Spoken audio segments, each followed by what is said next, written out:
Have you ever wondered why, in the quiet moments when no one is watching, your mind suddenly floods with memories you wish you could erase or fantasies you dare not admit? That's not random. That's the shadow speaking, the side of you that your ego works tirelessly to hide, the unpolished truth it buries beneath curated smiles, polite conversations, and socially acceptable dreams. The shadow is not your enemy. It is your unclaimed power, wearing the mask of fear to keep you from touching it. And your mind, clever, protective, and terrified, will do everything to keep that mask in place. Some women spend years waging war against this unseen part of themselves, believing that if they can just keep it in the dark, they can finally feel whole. But wholeness never comes from exile. It comes from recognition. The mind resists because it knows that once you see the truth, the raw hunger, the rage, the deep yearning to be unshackled, you cannot go back to pretending. Seeing it means the death of who you thought you were. And death, even of an illusion, terrifies the ego. So, it distracts you.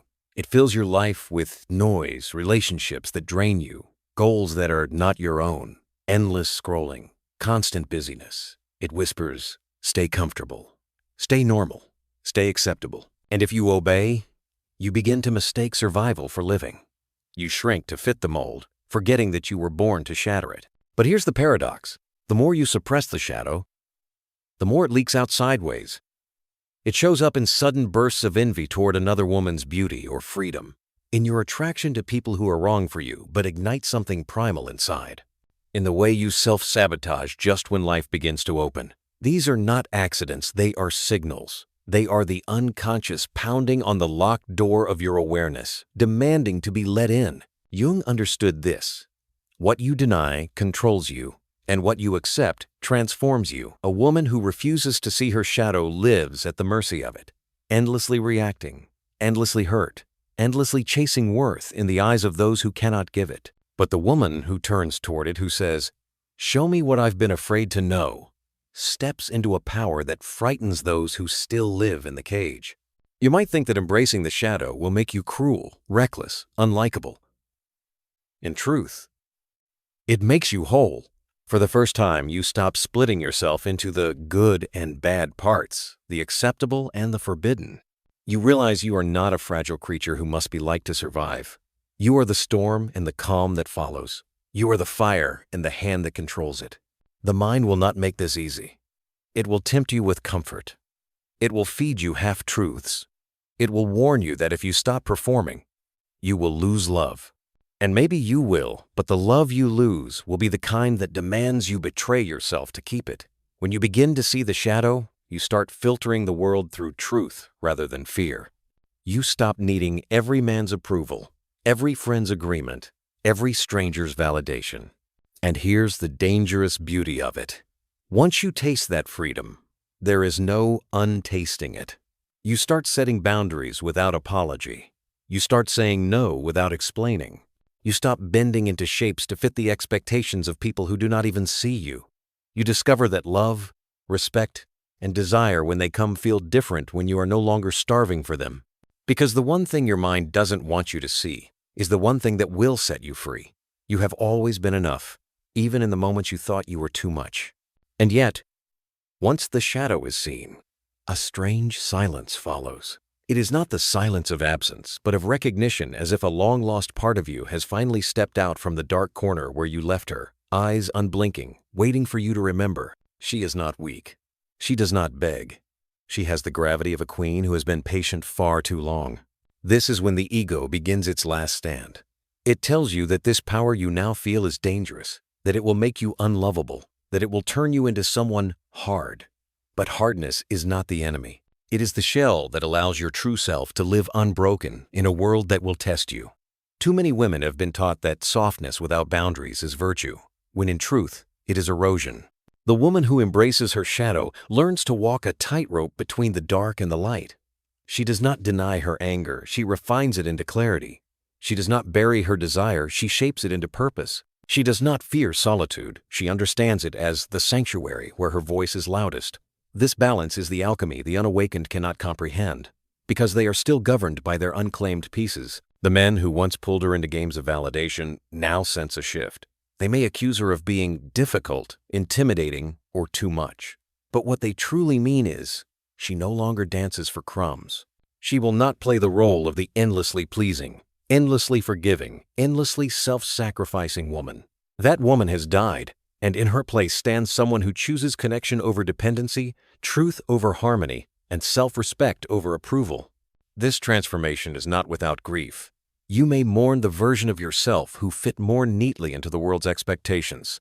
You may miss the false comfort of being liked by everyone, even as you remember that such comfort was always paid for with pieces of your soul. Shadow work is not only a meeting, it is a funeral. And at that funeral, you bury the girl who needed permission to exist. The mind, still unwilling to let go, will try to resurrect her. It will whisper, maybe if you tone yourself down just a little, maybe if you smile more, maybe if you pretend you don't see what you now see.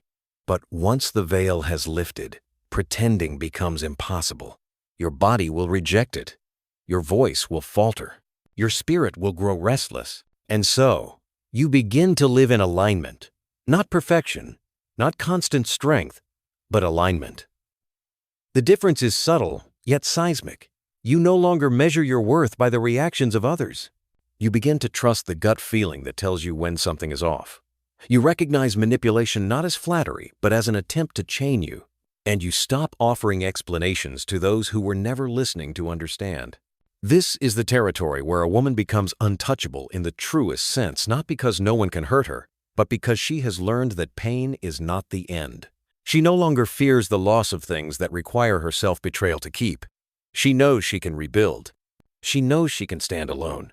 She knows that her own approval is not a consolation prize, it is the prize. And the world will notice. Opportunities will shift toward her. Some people will vanish from her orbit without explanation. New connections will arrive with a resonance that feels unshakable. This is the quiet reward of stepping into your shadow. The external begins to rearrange itself to match your internal truth. But to get there, you must continue walking through the uncomfortable, resisting the siren call of your old self, until the woman you meet in the mirror no longer feels like a stranger. She feels like home.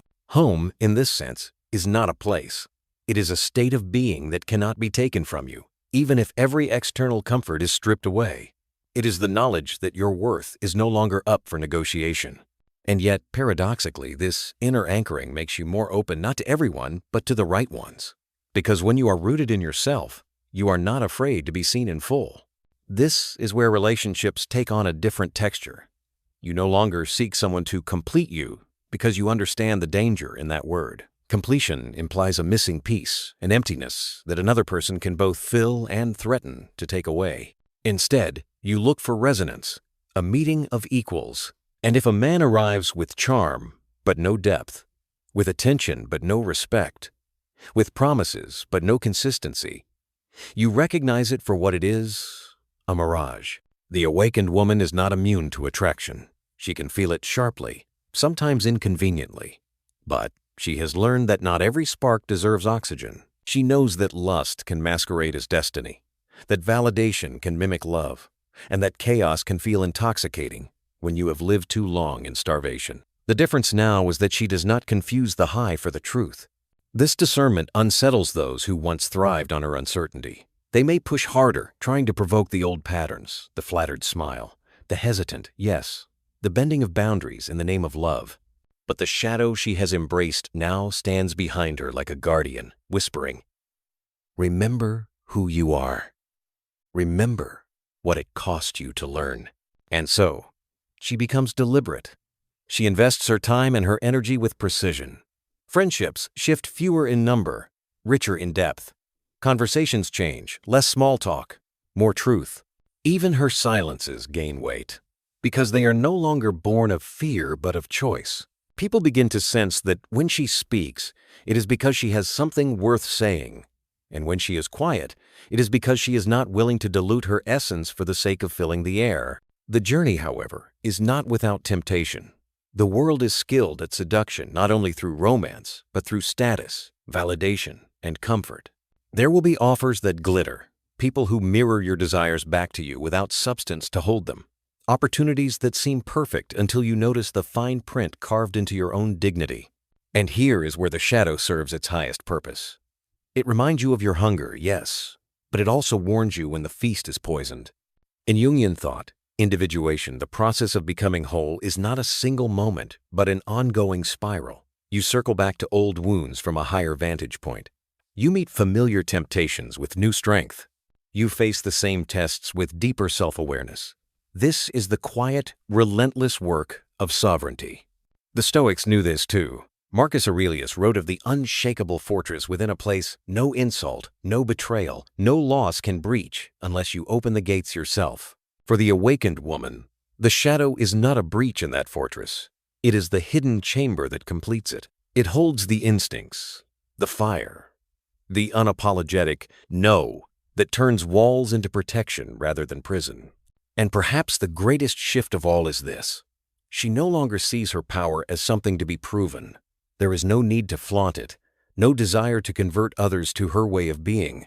Her presence speaks louder than any argument. She knows that those who are ready will feel it, and those who are not will simply call it too much.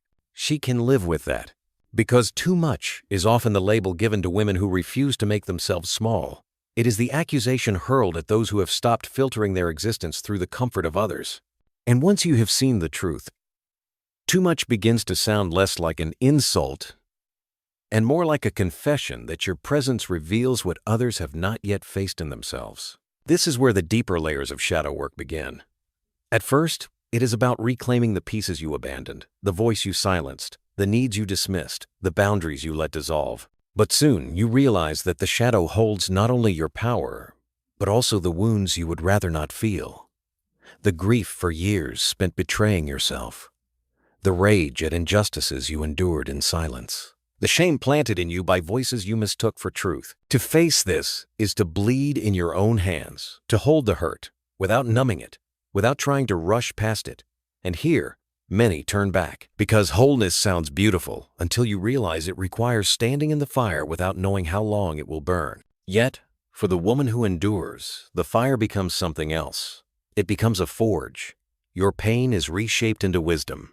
Your grief softens into compassion, not the self-erasing kind, but the fierce compassion that sees clearly and still chooses integrity. Your rage becomes a map, pointing you toward what you will no longer tolerate, what you will protect, what you will build.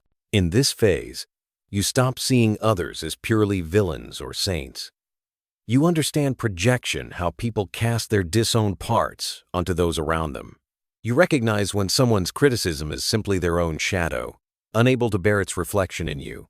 And you also see your own the times you judged another woman not because she was wrong, but because she lived a freedom you had not yet claimed. This awareness births a strange kind of freedom.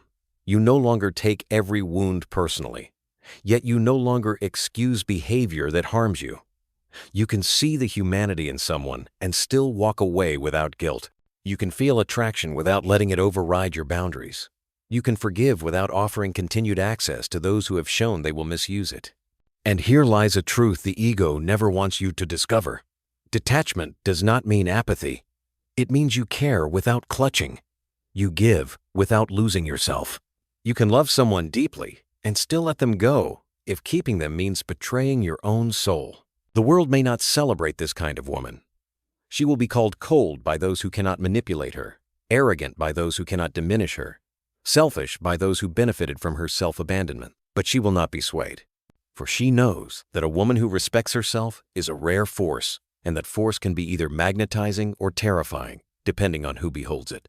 And so, the shadow once feared, denied, buried, now walks beside her as an ally. It is the part of her that sees the undercurrents in every interaction, that senses when something is off before words are spoken, that knows the cost of peace when it is purchased with silence. It sharpens her intuition, anchors her choices, and keeps her from slipping back into the fog of unconscious living. From here, the horizon looks different. It is no longer a place she runs toward in desperation, but a space she moves into with intention. Every step is chosen, every yes is deliberate, every no is final. And with each deliberate step, the air around her changes. People feel it before they understand it. That subtle shift in presence, the way she seems both untouchable and deeply alive. She is not loud, yet she commands attention, not because she demands it, but because alignment radiates in ways that cannot be faked. This is the phase where her very existence becomes a mirror. To some, she reflects possibility, the reminder that they too can live without chains. To others, she reflects threat, the undeniable evidence that their own life has been built on compromises they no longer want to see. And while both reactions swirl around her, she does not bend to accommodate either. The beauty of this stage is that her worth has settled into her bones. There is no need to perform it, explain it, or prove it. She can walk into a room without the silent calculation of who she needs to be to belong. She belongs to herself first. And that belonging is unshakable. Yet even here, the work does not end. The shadow remains a lifelong companion, offering whispers in the quiet. It will still show her the places where fear tries to dress itself as logic. It will still present temptations not to break her, but to test the solidity of her foundation. And she welcomes those tests, because each one is an opportunity to deepen her sovereignty. Her relationships, now, are chosen not out of need but out of resonance. She no longer keeps people in her life simply because they have history with her. Time is no longer the currency that buys access. Energy and alignment are. And while this may narrow her circle, it also amplifies its depth. The ones who remain are those who meet her as she truly is, without asking her to fracture herself to make them comfortable. In love, she no longer mistakes intensity for intimacy. She has learned that true connection is steady, grounded, and respectful, not a roller coaster of highs and abandonments. She can feel desire without being ruled by it. She can be drawn to someone's light without ignoring their shadows. And when love does arrive in its truest form, it will find her not as a woman begging to be chosen, but as a woman who is choosing just as much as she is being chosen. This balanced power changes the very fabric of her life. She notices how much simpler choices become when they are filtered through self-respect, how much quieter her mind feels when she no longer spins endless scenarios to anticipate others' reactions, how much more energy she has when she is no longer bleeding it into people and places that drain her. And perhaps most strikingly, she begins to see her past with new eyes, not with the bitterness of a victim, but with the clarity of someone who has survived her own unconsciousness. The moments she once wished she could erase now serve as proof of how far she has traveled, proof of the strength she carries, proof that even the darkest corridors lead somewhere if you keep walking. From this vantage point, she understands that the shadow was never the villain. It was the keeper of her unclaimed self, guarding it until she was ready to return. And now, with both light and dark in her grasp, she moves through the world with a kind of authority that does not shout, does not threaten. It simply is. The woman who once searched outside herself for permission has become the source of it. The girl who once feared her own depth now drinks from it daily. The mind that once fought to keep her blind now works in service of her vision. The woman who knows her worth doesn't chase, she chooses. If this message stirred something in you, share it with another woman who's ready to step into her power.